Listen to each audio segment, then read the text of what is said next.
नम्रता और शक्ति का ऐसा संगम जो सिर्फ भारतीय संस्कृति में मिलता है। एक ऐसा पर्व जब धरती पर उतर आती है माँ दुर्गा की नव दिव्य शक्तियाँ, और जब आप सही विधि और सच्चे मन से उन्हें पुकारें तो वो आपके जीवन को खुशियों से भर देती है। नमस्ते दोस्तों, स्वागत है आपका मेरे YouTube चैनल पे। आज हम इस वीडियो में बात करेंगे नवरात्रि के महत्व की। माता रानी की स्थापना कब, कैसे और किस सही तरीके से करनी चाहिए।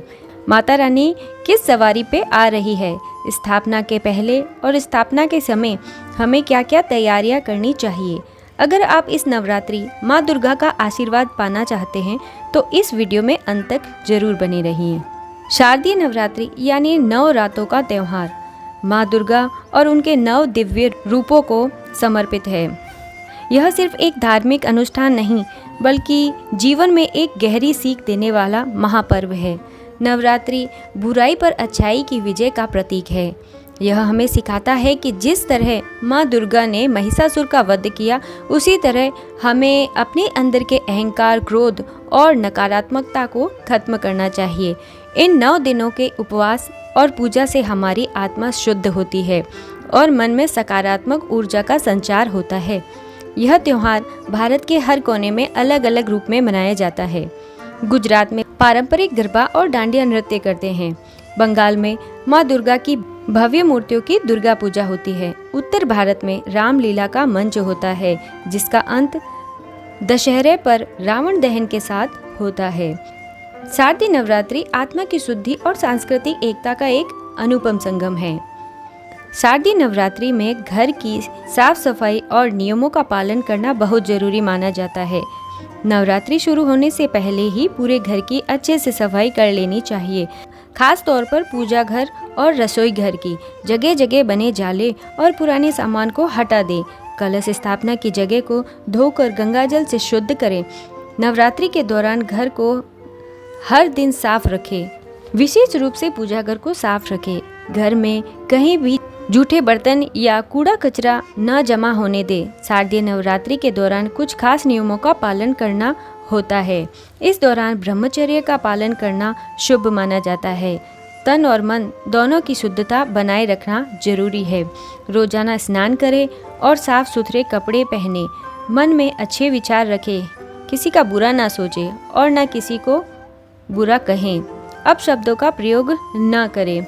रोज देवी की पूजा, साधना और आरती करें। देवी के मंत्रों का जाप करें। यह मन को शांत और एकाग्र करने में मदद करता है। इस दौरान क्रोध और नकारात्मक भावनाओं से दूर रहें। शांति और धैर्य बनाए रखें। नवरात्रि के दौरान कुछ खास नियमों का पालन करें। इस दौरान प्याज, लहसुन, मांसाहार और अंडों का सेवन नहीं करना चाहिए। केवल शुद्ध और सात्विक भोजन जैसे फल, सब्जियां और अनाज ही खाना चाहिए। शारदीय नवरात्रि 2025 में 22 सितंबर सोमवार से शुरू हो रही है। घट स्थापना का शुभ मुहूर्त सुबह 6:09 से सुबह 8:06 तक रहेगा। इसकी कुल अवधि रहेगी 1 घंटा 56 मिनट तक। इसके बाद दूसरा मुहूर्त, जो कि अभिजीत मुहूर्त, सर्वश्रेष्ठ मुहूर्त रहेगा, वह शुरू होगा सुबह 11:49 से 12:38 तक। इसकी कुल अवधि रहेगी 49 मिनट तक। घट स्थापना के समय मंत्रों का जाप करते रहें। देवी का बीज मंत्र ओम ऐं ह्रीं क्लीं चामुंडाय विच्चय नमः का मंत्र जाप करते रहें। साफ सफाई और पवित्रता का ध्यान रखें। मन में कोई नकारात्मक विचार न लाएं। मिट्टी का कलश, जौ, गंगाजल, नारियल, आम के 5 पत्ते, लाल चुनरी और चौकी, इन सामग्रियों को पूजा शुरू करने से पहले ही तैयार रखें। कलश स्थापना का स्थान हमेशा पूजा घर के ईशान कोण यानी उत्तर पूर्व दिशा में ही स्थापित करें। इस दिशा को सबसे शुभ माना गया है। इन छोटी छोटी बातों का ध्यान रखकर आप अपनी पूजा को सफल बना सकते हैं और माता रानी का पूरा आशीर्वाद पा सकते हैं। नवरात्रि का पहला दिन जिस वार को पड़ता है, उसी के अनुसार माता की सवारी तय होती है। जब नवरात्रि की शुरुआत सोमवार या रविवार से होती है तो माता रानी हाथी पर सवार होकर आती है। हाथी को ज्ञान और समृद्धि का प्रतीक माना गया है। इसलिए माता रानी का हाथी पर आना एक बहुत ही शुभ संकेत है। इस वर्ष हाथी की सवारी से यह शुभ फल मिलने की संभावना है, जैसे समृद्धि और धन की प्राप्ति होगी। व्यापारियों को और किसानों को विशेष लाभ होगा। यह पूरे समाज में शांति, सद्भाव और स्थिरता लाएगा। यह पारिवारिक जीवन में भी सुख और प्रेम का वातावरण बनाएगा। बुद्धि और शक्ति से लोग अपनी परेशानियों को समझदारी से और धैर्य से सुलझाएंगे।